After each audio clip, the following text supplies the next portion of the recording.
Pro Group Management. Workers' comp that works for you. Welcome to Nevada Newsmakers. She's pulled off a deal that will bring water to Las Vegas for over 4 decades. Ray Hagar has the rundown. Sam, today we talk with Pat Mulroy of the Southern Nevada Water Authority, who's trying to keep Las Vegas from dying of thirst, but taking a lot of water from rural Nevada just to do it. And coming up on the Power Pundit panel today, Mylan, Hawkins, Daryl, Capurro, and Alfredo, Alonso. It's all coming up next on an all-new Nevada Newsmakers.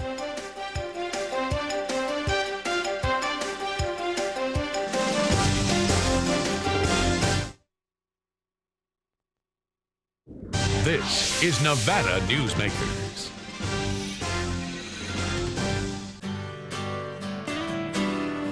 If you think Wells Fargo is only checking accounts, you're not seeing the whole picture. Online brokerage, mutual funds, mortgages, and home equity accounts. So get more than free checking and start reaching your goals today. Now you get the picture. Wells Fargo, the next stage. If you own a business and want to maximize your company's potential, join the Retail Association of Nevada. Our membership benefits include the Nevada Retail Network Self-Insured Group, providing workers' compensation coverage that can lower your rates. That savings can go directly to your bottom line. We are an effective pro-business organization that lobbies on behalf of our business members. The Retail Association of Nevada, protecting Nevada businesses for 35 years.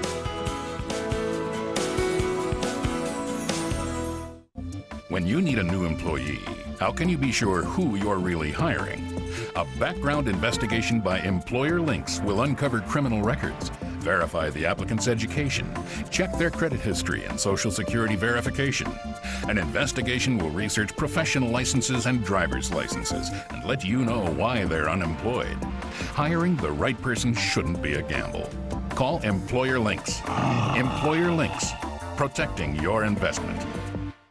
It's the next best thing to having your own wine cellar. Come to the Bonanza Casino for a first and fine dining, reasonably priced wines. When you dine at Cactus Creek Southwestern Steakhouse, you can also enjoy a fine bottle of wine at just about the same price you'd pay at the Vineyard, Silver Oak, Robert Mondavi, Rombauer, Cakebread, Jordan, and Duckhorn, just to name a few. And at the lowest prices of any restaurant or casino in Northern Nevada. And remember, all fine wines are not in wine cellars. They're in the Cactus Creek at the Bonanza Casino, where locals come to play. This is Nevada Newsmakers with host Sam Shad, a no-holds-barred political forum. Now, from the Nevada Newsmakers broadcast headquarters, here is Sam Shad.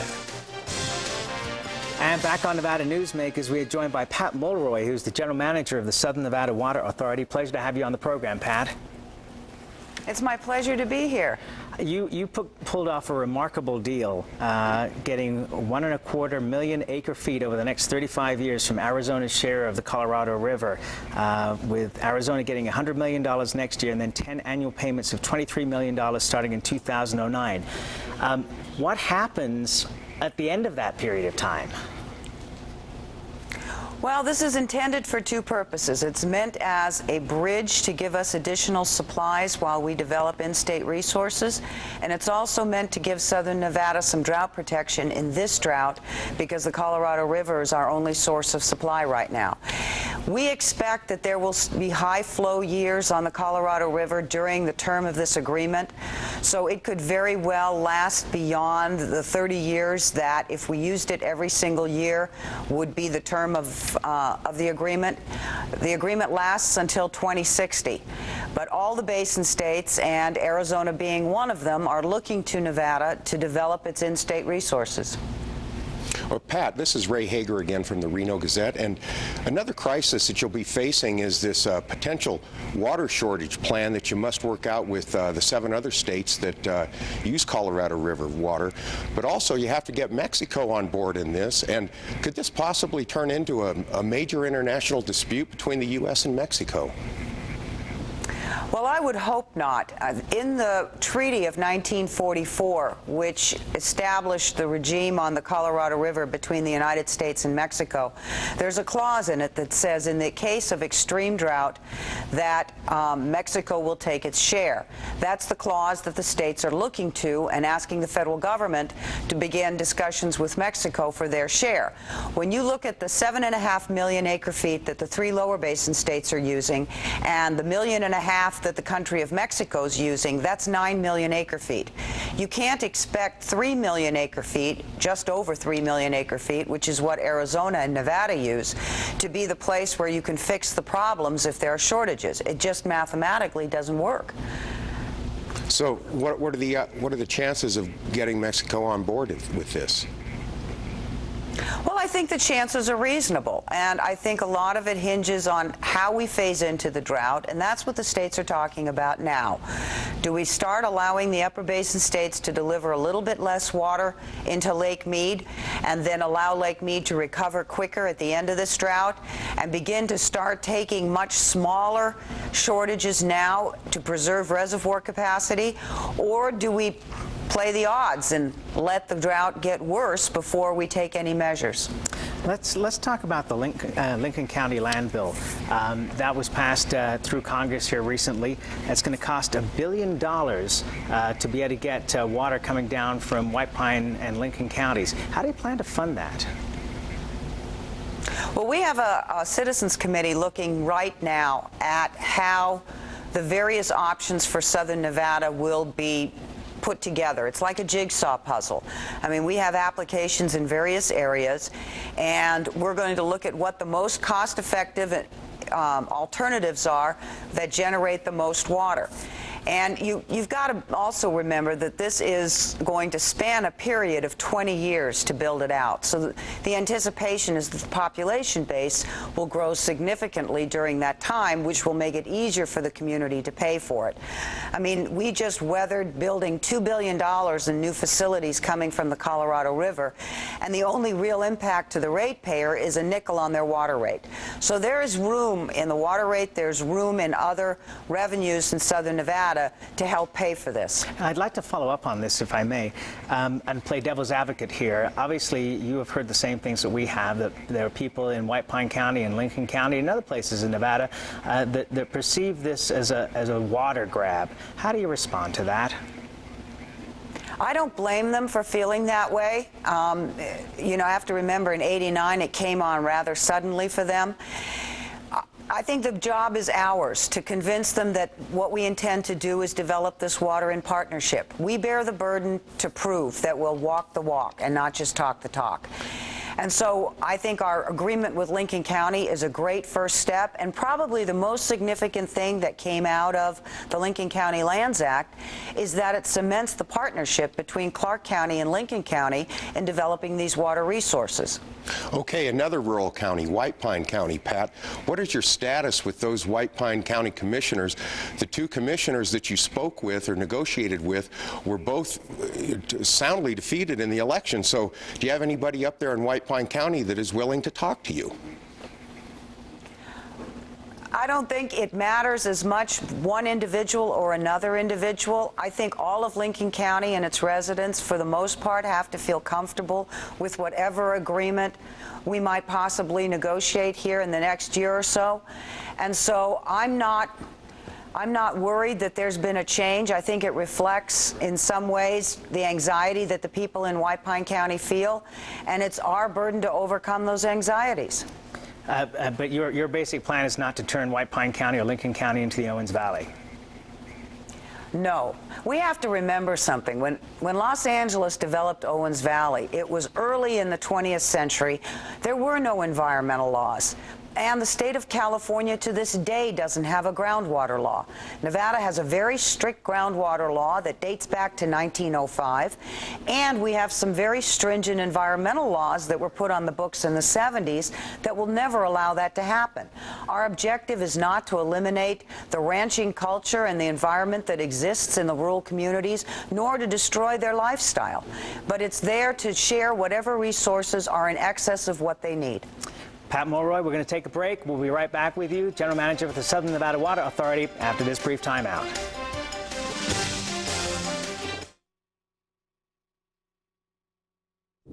Nevada Newsmakers, brought to you in part by Sunbelt Communication.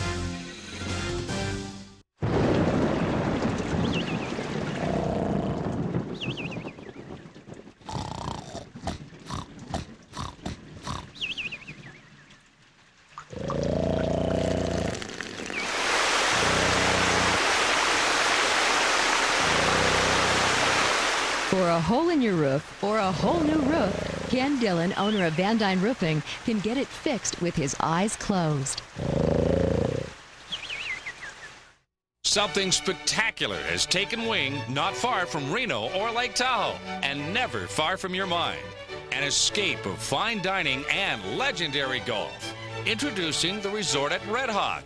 And at the center of it all, we've feathered our nest with new villas that have elevated Red Hawk to the status of a premier resort.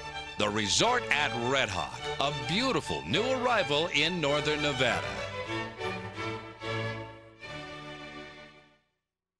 It's America's largest historical district, and it's fun for the entire family. Virginia City is where the West comes alive every day, from train rides to gunslingers. Your gang can explore mines and interesting museums, visit historic saloons, and do some great shopping. Virginia City is the ultimate in family entertainment, and it's very affordable. Come up and stay overnight in our hotels, motels, and RV park. Virginia City, the Wild West at its best. So, who do you use for workers' comp? Pro Group Management. Ah, I've heard some good things about them. Oh, you bet. Employee background checks, safety training, claim seminars. Oh, and here's the great part. If you have an issue, they work for you, not against you. Sounds perfect. And expensive. Well, that's the best part. They saved me 30%. I've heard they've saved others 50%. Works for me. Pro Group Management. Finally, workers' comp that works for you. You are watching Nevada Newsmakers. And back on Nevada Newsmakers, we're talking with Pat Mulroy, who's the General Manager of the Southern Nevada Water Authority. Pat, there is an assembly bill to put the Truckee Meadows Water Authority under the PUC, and the claim being that the board really doesn't have the opportunity to really get into the regulation of the water rates and issues like long-term planning, depreciation, etc. And most of the information basically comes from the TUMWA staff rather than these elected officials really knowing what's going on. If that bill does come through, will you have a position on it? Well, I don't think it's in the best interest of anybody. What you have is appointed officials that are going to dictate to elected officials on how to conduct their affairs. I mean, in the final analysis, a public utility that is conceived within the public is not an investor-owned utility, has no shareholders to be accountable to, is only accountable to the ratepayers. And the ratepayers, if they're not happy with what the elected officials are doing, will let their discomfort be known at the ballot box. I think it's mixing apples and oranges. You're taking a structure that was designed to control investor-owned monopolies and try to superimpose it on something that is there exclusively elected by the people and run for the people. Pat, in Las Vegas, you have a lot of controversy with neighborhood organizations and such. I wanted to know your opinion on fake grass, fake trees, and personal lawns in neighborhood housing. I'm sorry, that was very distorted. I couldn't hear you. I'm sorry. I wanted to get your opinion on the use of fake grass, fake trees, and also personal lawns for the neighborhoods in the Las Vegas Valley. Do you think the lawns are a waste of money? Are you for fake grass and fake trees, especially in such a drought area? Well, artificial turf has come a long way, and there are some areas that they make absolute sense. For example, in medians, it makes no sense whatsoever to plant grass, real grass, and use water to keep that grass alive in the middle of a roadway. It's there purely for aesthetic reasons. Nobody uses it. So to that extent, I think artificial turf has its place. Now, some people like it, some people don't like it. Our objective is to get people to use less water. Now, whether that is that they go and they plant drought-tolerant landscaping that is indigenous to this valley and that thrives in this environment using very little water, or whether they, for visual purpose, would like to keep some green and put some artificial turf down, that's totally up to them. Okay, now Senator Ensign has recently proposed legislation to basically give Las Vegas, the schools and other public buildings about $200 million to convert lawns into more natural type of landscape that would use less water. How much water would this save, and what is your opinion on it? It would save a considerable amount of water. I think the estimate that Senator Ensign used was 42,000 acre-feet, and it could. I was very pleased to see that proposal come from Senator Ensign because the public entities are struggling to find the necessary revenue to be able to do these conversions. And it makes very little sense to divert very tight education dollars into converting landscapings. And the purpose of the Public Lands Management Act is to invest in open space. What this does is it takes old-style open space that was very water-intensive and converts it into something that is sustainable and more in line with what a desert environment should look like. Okay, let me change subjects on you here. Going back to potential things of the legislature, if the legislature attempts to dramatically reduce or even eliminate the Colorado River Commission's ability to purchase and resell power into southern Nevada, will you take a position on that? Absolutely. I think that would be a huge mistake. For a long time in southern Nevada, the Water Authority and the water agencies have needed their independence when it came to electrical energy. And we've garnered that independence thanks to the Colorado River Commission. We're not like any other customer. We're a utility that serves the general public, and the consequence of us being without power are quite severe. The water industry is a belt and suspenders business. We can't afford to fail. We can't afford to have massive outages that prevent us from being able to move water around the valley, be able to treat the water to meet the Safe Drinking Water Act. So it is imperative for us. So for us to be independent and be able, through the Colorado River Commission, to acquire our own power where we have a much greater need for reliability, I think is appropriate. In southern Nevada, we are one of the few water utilities in the West, if anywhere, that are 100% dependent on an investor-owned utility. And to finally have that independence and be in the same place that our sister utilities in other states are, I think it has been very beneficial to the people in southern Nevada. And I don't think it would be in their best interest to turn that around. Pat Mulroy, we really appreciate you being here as always. And I never thought of you as the general manager of the belts and suspenders industry, but I guess that's your new title now. Thank you so much for doing the show. You're welcome here anytime, and congratulations again on the Arizona deal. Pat, goodbye. Thank you for having me. You're welcome. Goodbye. We'll be right back on Nevada Newsmakers after this.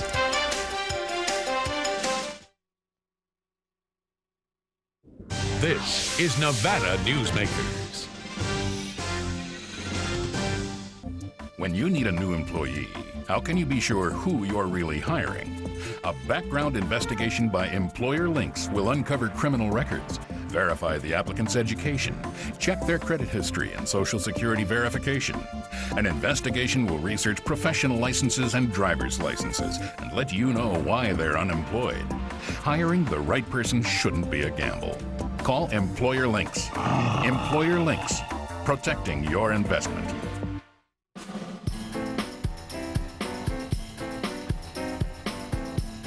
Are you ready to experience Reno's ultimate lobster buffet? Then bring your appetite to the El Dorado, where we're serving a half pound of slipper lobster tail for just $5 with the purchase of a dinner buffet. Catch it every night of the week. Are you in?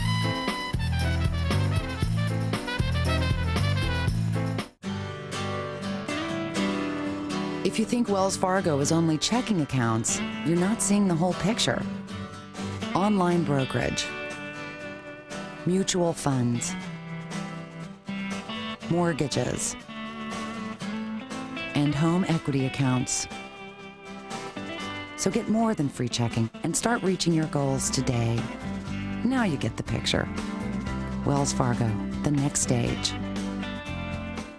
If you own a business and want to maximize your company's potential, join the Retail Association of Nevada. Our membership benefits include the Nevada Retail Network Self-Insured Group, providing workers' compensation coverage that can lower your rates. That savings can go directly to your bottom line. We are an effective pro-business organization that lobbies on behalf of our business members. The Retail Association of Nevada, protecting Nevada businesses for 35 years.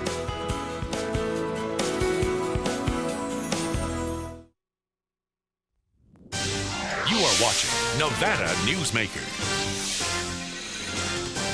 And back on Nevada Newsmakers here.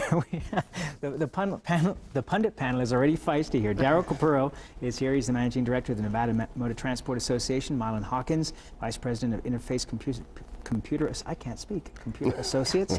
And Alfredo Alonso with Lionel, Sawyer, and Collins. Welcome to all of you. Wanted to start out, very interesting that the administration, the Bush administration, is now putting out word that it's going to be too expensive to try to import drugs into this country for individuals. There might be a way to do it with larger companies, but if we even attempt this, that the bottom line is going to be that new drugs will not be coming to the American marketplace as quickly as they might have done otherwise. Mylan, any veracity to that? Well, you know, I'm really concerned about this, Sam. As you know, I get involved in human service issues, and I really look at this as a fallback to allow the pharmaceuticals that may have been hit with some unforeseen events an opportunity to continue to recoup. You're talking about these problems with some of the drugs that are on the market. There are states right now that are bringing pharmaceuticals in from Canada. Or working with other companies. It is saving those places lots of money. So I think this is sort of a disingenuous action on the part of the White House right now. I think that this is one of those issues that I think you've got to start reform from the ground up. I think not only on the FDA side, but the entire culture, I think, is the problem, because as Myla just indicated, obviously that some of the pharmaceutical companies are losing money now because of some of these drugs that have turned out to be not so healthy for you. But I think it's a greater problem is that, first of all, how are these drugs? Are we rushing them to be approved too quickly? I think that may be part of the problem. And then when they recoup their costs, you know, it's the seniors and others that end up bearing most of that cost. You know, it's very interesting because you know, we take a lot longer than some of the European countries to approve drugs. So I'm not really sure that point. But they're also trying to get a thing passed now where if a drug is passed by the FDA as being safe, that if it then turns out not to be safe, the drug companies are free of being gone after. I think that's ridiculous, but the fact of the matter is the whole, it's a very complex issue, obviously, because I'm not sure that reimportation is the answer to it. Canada has already indicated to us that if they can't handle the load of people who might individually be trying to get drugs that are much cheaper in Canada than they are here. It just seems to me like it'd be the easier way to do it is to forget about reimportation and for the government to negotiate with the pharmaceutical companies for reasonable costs regarding these. And obviously, if they sell them cheaper that elsewhere, happening would be next to zero. Probably slim to none. But yeah. I mean, I understand. I mean, Daryl's got a good point. But again, I think that the reform has to start from the ground up, and I think it's the entire culture of not only the pharmaceutical companies, but how we as a government deal with them, and ultimately how our citizens end up getting that byproduct. I think that there's significant things that can be done, both on the testing side. Perhaps some liability can be absolved by the feds, but again, I think that has to all be looked at. And you know, the Canadian issue, you start getting into an issue there where if there's not enough enough drugs, then you start having people jump in there and start making counterfeit, and ultimately, again, the public gets hurt. There's another problem also, too, I think, gentlemen, and that is the fact that when we look at the way Europeans utilize pharmaceuticals, it is nowhere to the extent and the hype. But we don't want to get old, Mylan, and we don't want our bodies to break down. Yes, and we want to be young forever. Not only that, and we want to live forever. Let's face it, we're popping too many pills. We all love that idea. But well, there's pros and cons to that. I mean, the bottom line is that if I weren't popping a lot of pills every day with my heart condition, I'd be dead. And this show would not be here, and you guys would be doing something productive right now. That's exactly right. Or you might let me change subjects really. Okay, all right. Quick moment here. Scott Shearer has announced that he won't be seeking the position of Attorney General. Daryl, who do you think are the front runners at this point? I don't know. That's the first I'd heard that, so I don't know. I had thought that it was broken because of what was happening, that Scott would be the natural person to be looked at. I really have no idea. I don't know whether. Well, then I'm going to move on. Dick Gaddick or somebody like that might have some interest in it. Well, I mean, that's a shame, obviously, that Scott's not seeking it, but there are some other folks. I think Keith Monroe with the governor's office, I think, would be a great choice. He's done a great job for the governor, and I think he'd be a great steward, and who knows what his political aspirations, if any, are. But he would have to have them. Yeah, I think that's the problem, is finding someone who's not only has those political aspirations, but can get elected, and that's very important, obviously, to the governor. I think you might also see somebody like Mark Amity's name come up with respect to that, too. Right. That would be one of my guesses, Daryl, is that coming out of the Assembly and a person of good standing, that Mark might well move for. And Mark's the chairman of the Judiciary Committee right now, so it makes a good fit. Okay, there was a story in the Las Vegas Sun yesterday from Kirsten Sira about bills coming out that will clarify when public workers can help on campaigns. Why should public workers be working on people's campaigns? They shouldn't. They shouldn't. Not at all. I don't think there's a problem with someone saying, I'm going to help my boss on my time after hours, and it's of my own volition, because I think that's I think a normal reaction to someone that you work for and you respect. However, I think that the Kathy Augustine debacle showed that there's a significantly fine line, and I think maybe these bills will clarify that so that it isn't crossed again. You guys got 10 seconds apiece. Well, my feeling about it truly is that anyone who works for you in a public capacity, unless they are willing to do something after hours, as you say, that's a total breach of the public trust. Yeah, I think it's a real problem to even allow them to do it after hours. There's too much of a chance for association with the fact that I work for this person, and as long as they are in office, I've still got a job. And we are out of time. Thanks for being here. I really can't talk today. We'll be right back on Nevada Newsmakers. Not a good thing for a talk show host. This is Nevada Newsmakers. Something spectacular has taken wing not far from Reno or Lake Tahoe, and never far from your mind. An escape of fine dining and legendary golf. Introducing the resort at Red Hawk. And at the center of it all, we've feathered our nest with new villas that have elevated Red Hawk to the status of a premier resort. The Resort at Red Hawk, a beautiful new arrival in northern Nevada.